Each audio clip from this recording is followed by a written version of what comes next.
All right, hey Internet, it's David again, and I'm here with another OOP Bible review, and OOP is out of print Bibles. And the reason I do this now is that the Bible market, just in general, because of Facebook, different social media platforms, and you can always find them on eBay and the Bible Exchange and stuff, it's getting easier and easier to find out of print Bibles. Now, easy to afford them? That's the question mark, but you're starting to see more and more old editions, old legends that are coming out, even stuff that we didn't even know about that they did like 30, 40 years ago starting to pop up, and you're like, wow, this Bible's so genius. And so anyway, I have a few on my shelf that are out of print. You can't get them anymore, but I do these videos to draw attention to them so that perhaps you can be on the lookout for one of these. So the previous one I did was a 32 GSM Allen Reader. This one is the first edition Schuyler Quentel, the very first Quentel they ever did, nicknamed the Brick. But first, you can check out my website. It's davidleebrown.odoo.com, O-D-O-O.com. That link will be in the description. It is a central hub for my teaching, all of the instrumental music that'll get you over to Bandcamp. Also on the website are ways to support my family and I in full-time ministry, whether that's Patreon if you're more content driven, or if you just want to give to the ministry. You can do that through the satabernacle.org website, and that link will also be in the description as well as my website. And then my book, Hearing Love, which is a commentary on the greatest commandment, to hear the Lord and love Him with all of your heart, soul, mind, and strength. It's 130,000 words that I guarantee will light your heart on fire if you can hear it and do it. So that's available in hardback, paperback, and ebook on Amazon.com. That link's in the description as well as on the website. So with that being said, the Brick! Now, for many of you, when you think Quentel, and maybe I think this now too because it's been so long and Schuyler's refined their editions from the beginning, I have their very first King James that they printed that was a single column paragraph. And it was a great Bible, but they've really been refining things. And the Quentel, when they came out with those, they were these big old bricks, these chunky monkeys. And who doesn't love a chunky monkey or a chubby bunny? Especially when it's done right and tasteful. But now when you think of Quentels, you think of these big old floppy, full yap. They still make them without the yap if you don't want them. But these floppy 28 GSM, beautiful typeface, beautiful paper, but these thin, sleek Bibles, especially if you have the full yap on it. And so this is what we think of when we think Quentel, and they're beautiful Bibles, and they've been really refined over the years. But there was something so special about that very first one. I remember I did not like the typeface when this first came out. It seemed a little bit too modern for me, and I'm just that classic double column center reference guy. But I got this Quentel. I ordered it on Christmas Day, 2014. So December 25th, 2014. I can't remember if it was a pre-order or if it was their stock on their website. If I remember right, I think it was just stock on their website. They had one available, and I hadn't had a blue Bible, and I kind of like this blue under silver. And you know, I was in the Air Force, so it looked a little Air Forcey. They had red, brown, and black. One of the Bibles that I actually regret selling, and I wish I still had it, is I had a black one of these, and I wish I would have kept it, because these are just amazing Bibles, amazing Bibles. Now, this blue one is the one that I read through cover to cover. And now what makes these so thick is you got 45 GSM paper. So you've got nice European paper, 45 GSM. So everything about the brick is just amazing. The margins are decent, so there's room for writing, although I didn't write. I just took a yellow highlighter because I didn't read this on a desk or on a table.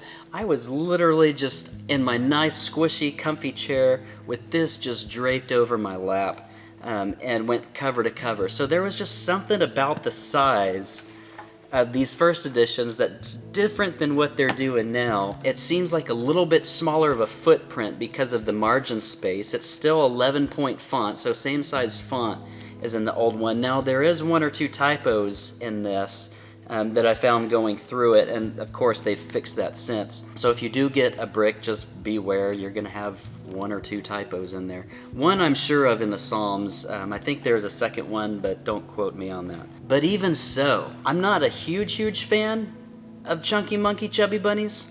But this is the perfect Chunky Monkey Chubby Bunny Bible I've ever encountered in my life, because the footprint is smaller, even though it's a little bit thicker. It's just enough of a size down from the ESV Study Bible that this is just a manageable personal Bible, even though it's so thick. And I loved having this thing on my lap with the yellow highlighter. It really doesn't have an issue laying flat in most places, even if you were to lay it on a table.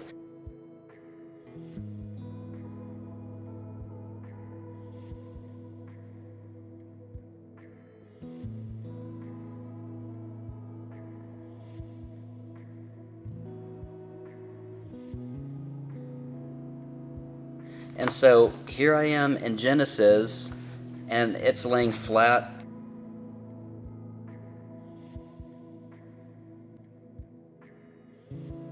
And there's Revelation, and it lays flat. And of course, all in between. So even for a Chunky Monkey Chubby Bunny, this thing lays flat. And even though it doesn't have like that voluptuous curtain feel, just draperies over your legs or anything, I do like the new Quentels. I love them. But again, there's just special quality about these first bricks because of the paper thickness. The paper is just so nice. The opacity is amazing. The paper reminds me more of the paper that you see in the really, really good Bibles that were done in the 60s and 70s and sometimes the 80s. If you got one in really good shape, it reminds me of that kind of paper. So I love the paper. I actually intend on going through this with another color and just kind of overlapping some of my notes or taking new notes in this one, writing in some more cross-references, because I miss feeling this in your hands. And when you're reading through it, just like having that substantial, just grabbing this, just felt amazing while it was just on my lap. But also what kept me motivated to read through the brick is because it's thick, you'd read through a few chapters in the Bible and then you'd notice like you're actually making progress. So the ribbon's actually moving down or whatever you're using for a bookmark. You can see visually the progress that you're making in reading through the Bible. And so that just motivated me, because how many like when you read a thin line, you can read chapters and chapters and chapters and not really feel like you made a dent just by looking at, the progress of the bookmark in the pages. And I know that's more of a mental thing, but this really helped that mental thing for me. So I loved reading the brick. The Quentel is my favorite just sit down and read it Bible because of the paragraph format and the double column paragraph format. But even though I did not like the typesetting when this first came in, the reason I fell in love with the typesetting is because it seemed like I could get through a page really fast and that I was making good progress through the Bible. But more than that, the way the footnotes and the cross-references were laid out were just extremely efficient. I knew cross-references in the bottom. It was easy to locate what I was looking for, but I'm more of a footnote guy than a cross-reference guy. I very rarely use the cross-references, but I use them from time to time. But I pretty much look at every single footnote that is available to me while I'm reading. So it was just easy to know the footnotes, outside corners, numbered and laid out in just such a perfect way that I found as a reader who wants to make progress reading through the Bible, who also engages the footnotes, this is the most efficient typeface I have read through to this point in my life. I'm only 40, and I've read some Bibles, but I stick to the Quentel because of the typeface. And I love all the Quentels that I've read through, and I love the new ones that they're doing. But man, this just has such a special place in my heart, such a special place in the Bible community. What would be dreamy is if Evangelical Bible re-released maybe just a limited run of these to make them available again, because they are getting harder and harder to find. You can still find some popping up from time to time, but they get expensive. And it would be so cool to have this, it's a little bit scaled down of a footprint, even though the font size is the same. Again, still 11-point font, but they made the margins just they're teeny bit smaller. And so it's just this perfect size for a chubby bunny, a chunky monkey Bible, where it's like, yeah, it's a chunk, but it's manageable and it's fun. It's exciting. So these are out there on the used market. If you can find one of these old first edition Quentel, The Bricks. If you can find one of these, it's a special Bible. I know that they get expensive on the used market, but I can just tell you that they're worth it. The paper, the feel, everything about this is just so nice. And I've read through this cover to cover, and then even after finishing it, I've been in it through the years. You can tell my hand oils have been on the spine or rubbed some of the shininess off the cover. But the pages are still in great shape. The Bible is in great shape. It doesn't look like a Bible that's been shoved in backpacks and read cover to cover. It looks still almost brand new. For how much I know it's been used, this is in good shape. Of course, this is bound at Youngblood. It's been fun to, see the Quentels. They came out with another edition after this where they changed the paperweight a little bit. Then they came out with a third one where with the new paperweight they put raised hubs on it. So this is the first one that they did with raised hubs. When I saw that, just like, oh my gosh, a Schuyler with raised hubs. This is genius. So I picked one of these up in New King James.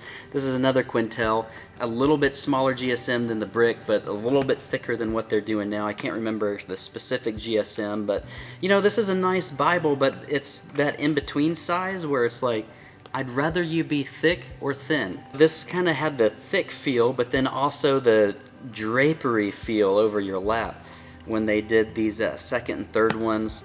And they kept refining it, changing paperweights and stuff, and then they did the thin lines. And so they went to a 28 GSM paper and took the concordance out with the thin lines. And I really like my thin line because I don't really use the concordance that much anyway. I'd rather have the notebook paper. And this one has about 26 pages of notebook paper. It still has the maps, but no concordance.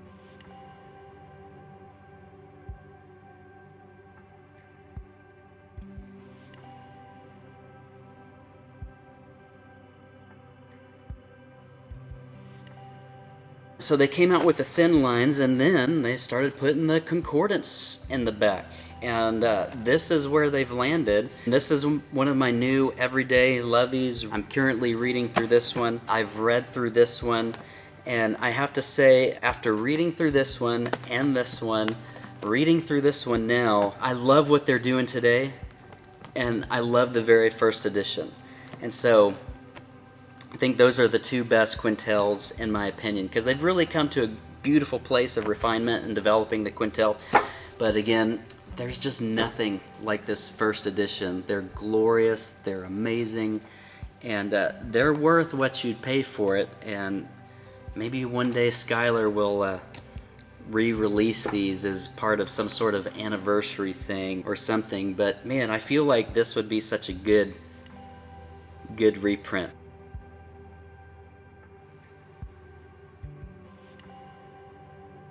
Anyway, thank you guys for watching another Bible review with me. I will catch y'all next week. Have a lovely day. Bye.